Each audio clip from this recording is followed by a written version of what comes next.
Welcome back to the deep dive. So today we're going to cut through some of the complexity around adagotic drugs and ear disorders. Right. Our goal here is really to take a look at the pharmacology, especially from a nursing perspective, and pull out those key facts you absolutely need for safe practice. Exactly. And it's important because we're dealing with, a very specific part of the body.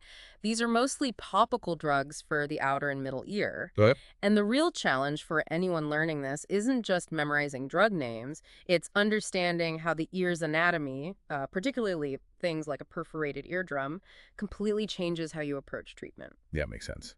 So let's quickly get our bearings anatomically. We're talking about the ear structure up to the eardrum and just a bit beyond it. Pretty much. You've got the external ear, the part you see, the pinna and the canal opening, the meas. Right, the outer ear canal itself leads down to the eardrum, the tympanic membrane. Mm-hmm.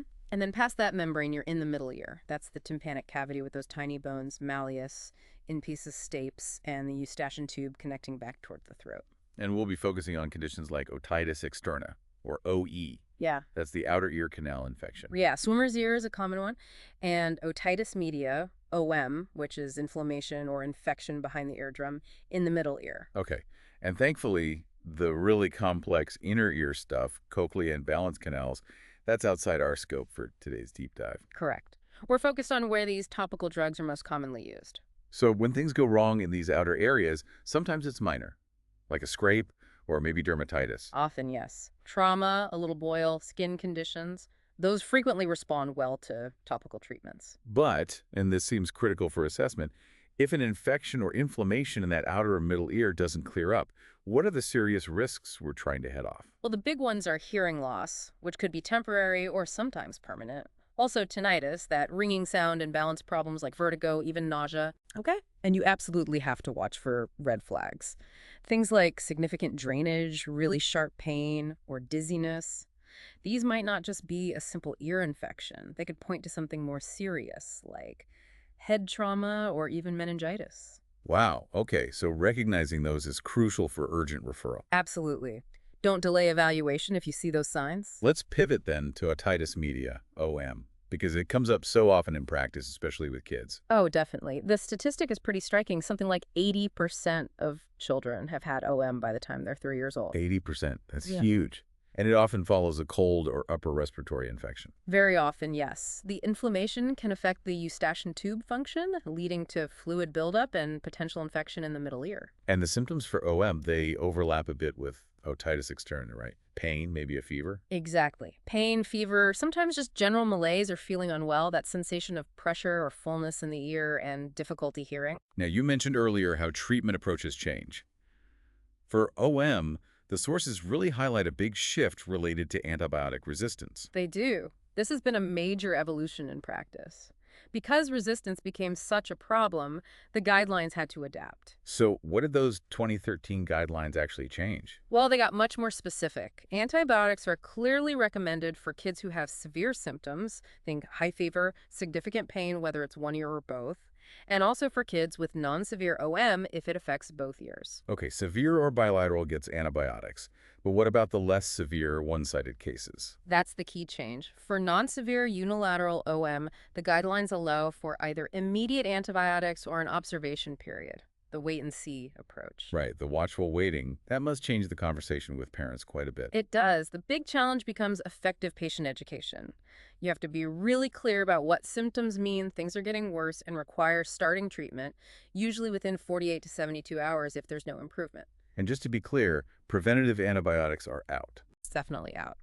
The guidelines strongly advise against using antibiotics prophylactically for recurrent OM. It just contributes to resistance. Okay, so if treatment is needed for a child with OM, what's the go-to antibiotic? First line is generally oral amoxicillin. Simple, usually effective. And if that doesn't work, or maybe if the child had amoxicillin recently, Then you typically escalate to amoxicillin clavulanic acid. You probably know it as Augmentin.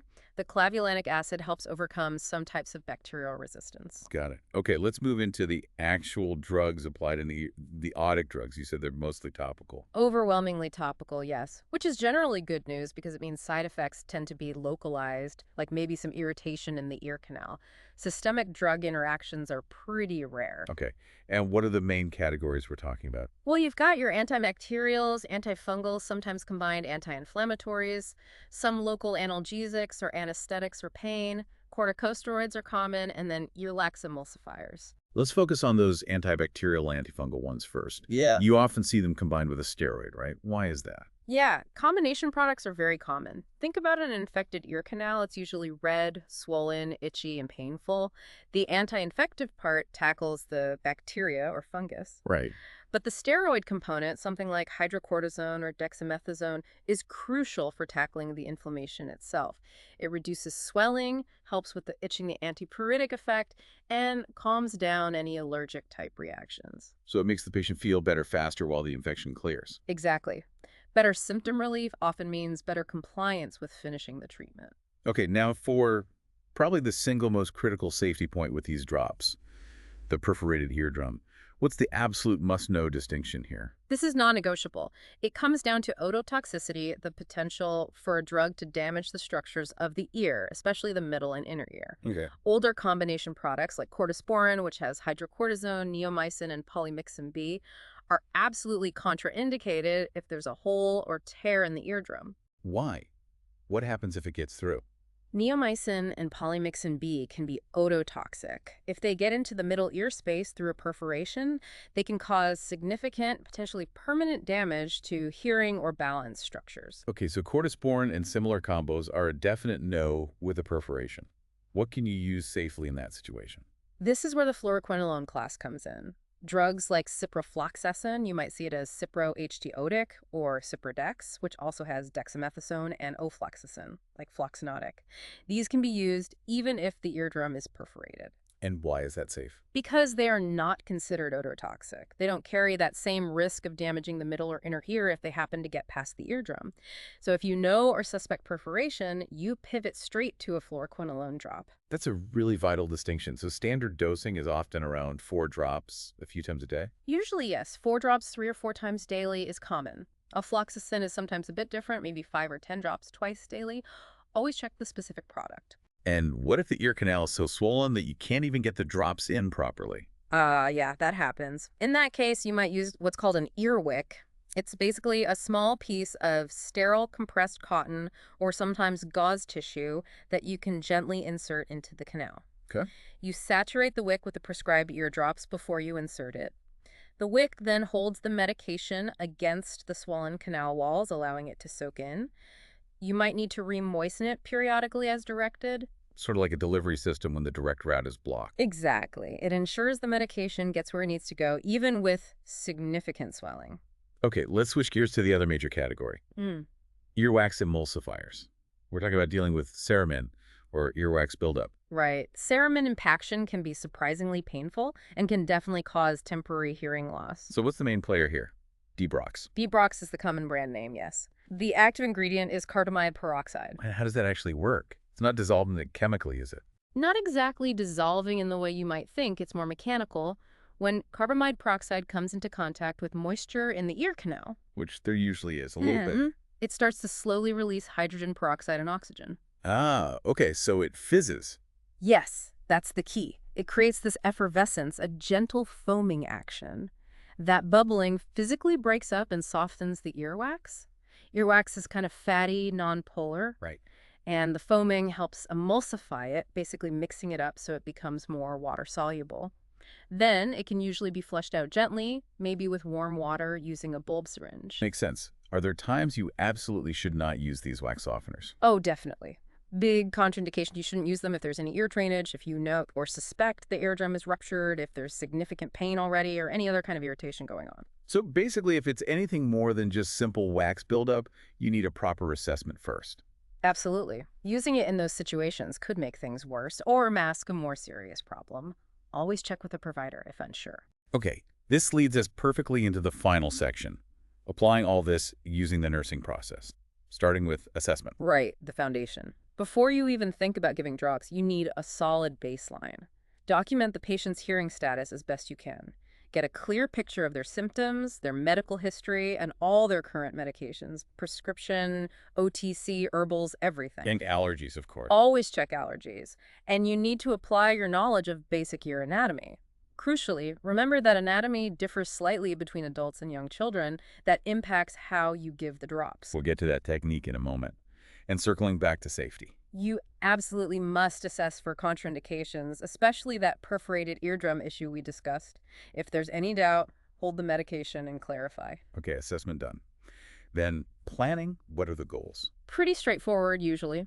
The main outcomes are that the patient experiences relief or at least minimal discomfort, and that they or their caregiver understand the treatment plan. Meaning they know why they're taking it, how to put the drops in correctly, what side effects to watch for. Exactly. And critically, when they need to call back if things aren't getting better or seem to be getting worse. Patient education is huge here. Right. Now for implementation, actually giving the drops. First step. Make sure the ear canal is as clear as possible. If there's discharge, gently cleanse the outer ear. If there's significant earwax blocking things, it might need to be removed first, following appropriate procedures or provider orders. Then you instill the drops. Okay. But before we get to technique, there's a massive safety alert regarding mix-ups, isn't there? Otic versus Optic. Yes. This is a huge one highlighted by the ISMP, the Institute for Safe Medication Practices. Otic means ear. Optic means eye. The names sound similar. The bottles can look similar. And putting eardrops in the eye sounds incredibly painful. It is. It causes immediate severe burning, stinging, redness. It's a really nasty medication error. Ocular tissues are extremely sensitive. So how do we prevent that? Vigilance. Read the label carefully every time. Use extra warning labels if needed. Keep eardrops and eye drops stored separately, maybe even in their original boxes, to avoid mix-ups. Double checks are essential. Okay, critical point. Yeah. Next up for administration, temperature. Why does this matter so much? Because instilling cold eardrops can trigger something called a vestibular reaction. Vestibular relating to balance. Exactly. The sudden cold stimulus in the ear canal can shock the balance system in the inner ear. It can cause sudden severe dizziness, like the room-spinning vertigo, and sometimes even nausea and vomiting. It's very unpleasant and frightening for the patient. Wow. So how do we avoid that? The drops need to be At room temperature, Yeah. or body temperature ideally. Yeah. If they've been stored in the fridge or are just cold, you need to warm the bottle gently. The best way is usually just holding it in your hand for a few minutes or running warm, not hot tap water over the bottle. And definitely not the microwave. Right? Yeah, absolutely never use a microwave. It can overheat the solution very quickly, potentially degrading the medication and losing potency, or even causing burns. Just gentle warming. Okay, room temperature drops. Now, Yeah. the actual technique, positioning the ear, there's a specific way for adults versus kids. Yes, and this is key for making sure the drops actually go down the canal effectively. The shape and angle of the ear canal changes as we grow. So for an adult, For an adult or an older child, you gently pull the pinna, that's the outer ear flap, up and back. This straightens out the natural curve of the adult ear canal. up and back for adults, and for little kids. For infants and children younger than 3 years old, you do the opposite. You gently pull the pinna down and back. This adjusts for the different angle of their ear canal, allowing the drops to flow downwards correctly. Down and back for kids under 3. Yeah. Got it. So you position the ear, instill the correct number of drops, then what? After the drops are in, it helps to gently massage the tragus, that little bump of cartilage right in front of the ear canal opening. Just press it a few times. What does that do? It helps sort of pump the medication further down into the canal and encourages coverage. Then have the patient lie on their side with the treated ear facing up for about 5 minutes. This lets gravity help the medication soak in. Okay. Can you put a cotton ball in? You can gently place a small, loose piece of cotton in the outermost part of the canal afterwards, if needed, to prevent leakage. But tell the patient never to jam it in tightly or force anything deep into the ear. Right. Keep it loose. Okay, final step. Evaluation. What are we looking for? You're evaluating for therapeutic effects. Are the symptoms improving? Less pain, reduced redness or swelling? Is the fever coming down? If hearing was affected, is it getting better? And checking for problems, too. Yes. You also monitor for any adverse effects from the medication itself. Mostly localized things like increased irritation, redness, heat, or maybe a rash in the ear canal. Excellent. That really walks us through the whole process. So to recap the absolute essentials from this deep dive, First, that critical difference between Otic drugs you can and cannot use with a perforated eardrum, knowing those fluoroquinolones are the safe option there. Crucial distinction. Second, the importance of drug temperature room temp only to avoid that nasty vestibular reaction. Mm-hmm. Definitely warm them gently if needed. And third, getting the pin-up positioning right. Up and back for adults, down and back for kids under 3. Those 3 points cover major safety and efficacy aspects. Maybe a final thought to connect it all. Think about why we have drugs like topical fluoroquinolones now. Their development, being non-ototoxic, is a direct result of trying to maximize effectiveness while ensuring safety, especially in a situation like a perforated eardrum where the middle ear is vulnerable. It lets you treat the infection without that added risk of drug-induced injury. That's really pharmacology working hand in hand with patient safety. A perfect concluding thought. Thank you for that insight. And a warm thank you from the Last Minute Lecture team.